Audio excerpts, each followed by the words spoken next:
Who replaces Mike Williams on the Chargers? Well, you might not like the answer. A Freddie Freeman injury is the latest in a litany of Dodger woes, and the Clippers get even older. They're bringing back Chris Paul. Good morning. I'm James. And this is your daily dose of sports and snark for the greatest sports city in the world, Los Angeles. This is the faithful Angelenos Morning Report. It is July 21st, 2025. My flight home has been delayed, so I'm going to get some fresh air. Sorry for the random noises you're going to hear, so be it. But if you like being in the know about LA sports, clickety-clack the like button. Clickety-clack the subscribe button. There's a notification bell. Hit that. It'll let you know when we drop new content. Sharing is caring. Let people know we exist. And by all means, comment. Now, before we go through the news and notes, a very quick look at the scoreboard. Milwaukee has swept the Dodgers. They beat them Sunday at Chavez Ravine 6-5. Meanwhile, today, brand new team, brand new hope. Minnesota is going to play the Dodgers at 7. So what do you say we get to the news? Chargers offensive coordinator Greg Roman was asked by the scribes about who will play the X-receiver now that Mike Williams has gone fishing for the rest of his life. At this time, it's not going to be rookie Trey Harris, said Roman. Quote, Trey can pretty much play any of those positions. He's pretty flexible in that regard. We still haven't totally dialed in on how much we're going to move him around. We're moving him around a little bit right now, and we're going to see how that goes, but definitely want him to get a base at something right now, unquote. In other words, at this moment, Harris is going to line up as the Z receiver. The Z receiver, which is typically the opposite side of the formation from the so-called X.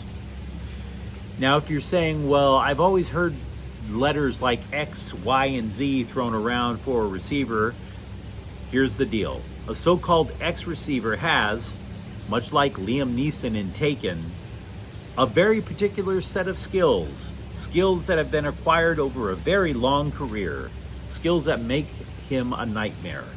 Now, Harris, at least for now, doesn't have a very long career. Maybe he doesn't have all the skills. That makes him a Z receiver. A Z receiver is supposed to be the speed guy, which means you often see him lining up on the formation as the same side as the tight end. The Chargers want from an X receiver much more than just speed. They want somebody that can excel in isolation, somebody who can beat press coverage, which means that this mystery receiver has to be bigger, physical, and capable of winning those 50-50 jump balls.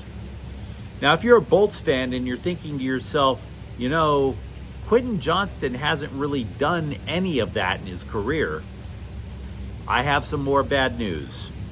Because right now, Johnston's probably the X. Sorry. Now, the Chargers still have a lot of time before they finally make up their minds, but right now, Roman is talking up Johnston like he's Megatron, winning 50-50 jump balls. Now, it is true that Johnston last year did catch a team-high 8 touchdowns, but that was with just 55 receptions overall. This was by no means a dominant performance last year. And you remember in his rookie year, that guy couldn't catch a pass if you gave him 8 hands to work with. Johnson was telling the LA Times on Sunday, though, quote, at this point, just treating it like the next man up. So, if you were a Charger fan and you were chanting for the return of Keenan Allen, I just don't share your optimism. Sorry. Meanwhile, also with the Bolts, safety Elijah Molden is back at practice. He had knee surgery in the offseason after an extremely productive year. He played 15 games for the Bolts last year, 75 tackles and 3 picks. Now, there were scribes who saw Molden as a reserve. Others see him as the 5th best defensive back, which could be interpreted to mean starter because many teams right now, they just permanently run a nickel defense. And by the way, speaking of decisions that haven't been made, Jim Harbaugh said starting center and starting left guard, it's a while from being settled because they haven't even practiced in pads yet. Now that is a totally fair critique, by the way. But we have a lot of Chargers news to discuss. Feel free to let me know what you think. Somewhat eventful day over at Chavez Ravine yesterday. In addition to an L, Freddie Freeman was hit on the left wrist with a pitch and left the game. X-rays were negative, so he's day-to-day. The Athletic is reporting that if Freeman cannot go tonight, rookie catcher Dalton Rushing is expected to play first. Now, Freeman had missed 7 weeks back in 2017 with a fractured left wrist.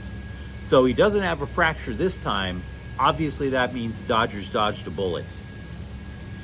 But the team itself, not in fine fettle. Clayton Kershaw sort of lost his cool in the dugout. He threw his glove and hat against the bench. Why? Well, the Dodgers have lost 10 of 12 games, and their pretty hefty lead in the West is down to 3.5. Tommy Edman threw a ball away in Kershaw's last start. Andy Pages dropped a potential flyout. The Dodgers, before the year started, don't get me wrong, they pretty much knew defense was going to be an issue. After all, you had Mookie Betts move to shortstop. And the Dodgers had always plugged randos in on different positions during the season. But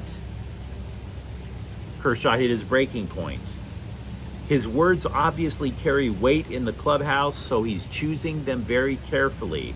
He told the scribes, quote, "We need to win a game. No excuses, just play better. I don't have much to say. I'm going to get myself in trouble, so let's just call it," unquote. And then he stopped the interview. So Kershaw, not the happiest of campers. We mentioned Mookie Betts a moment ago. He returned to the lineup yesterday in leadoff, which meant that Shohei Ohtani dipped to second. Also, Freeman dropped from third to fourth before he got hit, of course. This is not exactly a reinvention of things for LA. Betts has spent the majority of his career in leadoff. He only hit second now this year because that Ohtani guy, he's pretty good. Betts went only 1 for 5 yesterday, but the Dodgers did go out and score 5, so this might be your lineup for a few weeks, at least until Max Muncy is back. Dave Roberts had said that he was considering switching Betts and Ohtani for a while. We talked yesterday about Betts not making strong contact this year. There is a decline in bat speed, according to analytics nerds who have no lives to speak of. Roberts said that the drop in Betts' bat speed was, quote, "certainly not an age thing. I know he's still in his prime," unquote. Roberts said this is a matter of swinging the bat without conviction, like you're indecisive when swinging or something. Who knows? As hinted at yesterday, 40-year-old Chris Paul is in fact returning to the Clippers. Now, we all know this. He spent 6 seasons way earlier with his career with the Clips. This was back before he needed a walker to get from place to place. I mean, don't get me wrong, the dude's a future Hall of Famer, but my dude, you are about to play in your 21st season. 21 years of pro basketball. It's a young man's game. Look, there are 2 other takeaways with this breaking news story that come to mind. 1, James Harden and Paul used to have beef. Paul and Harden were in Houston back in 2019. Sources said that Harden pulled a power play because he wanted Paul out in favor of Russell Westbrook. So that beef has allegedly been quashed. 2, there were reports that Paul wanted to play in LA, as if he was trying to hope and wish cast a bidding war between the Lakers and Clippers.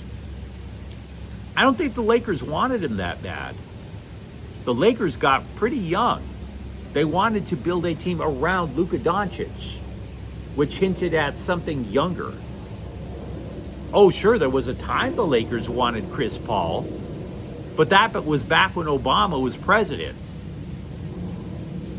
So let's not get it twisted. Angel City FC forward Kristen Press must have been through many times when she questioned herself the last couple of years, right? I mean, after all, she missed damn near 2 years of her career due to a knee injury that required 4 surgeries.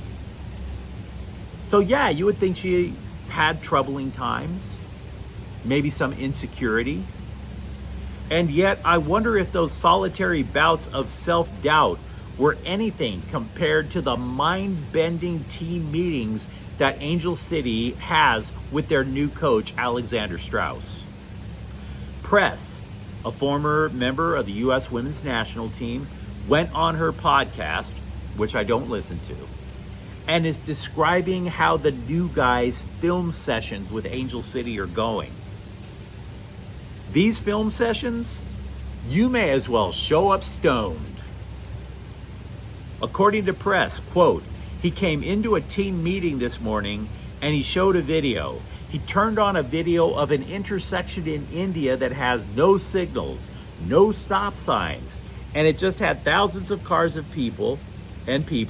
I swear it was going at a really fast speed, and he's like, this is football. No crashes.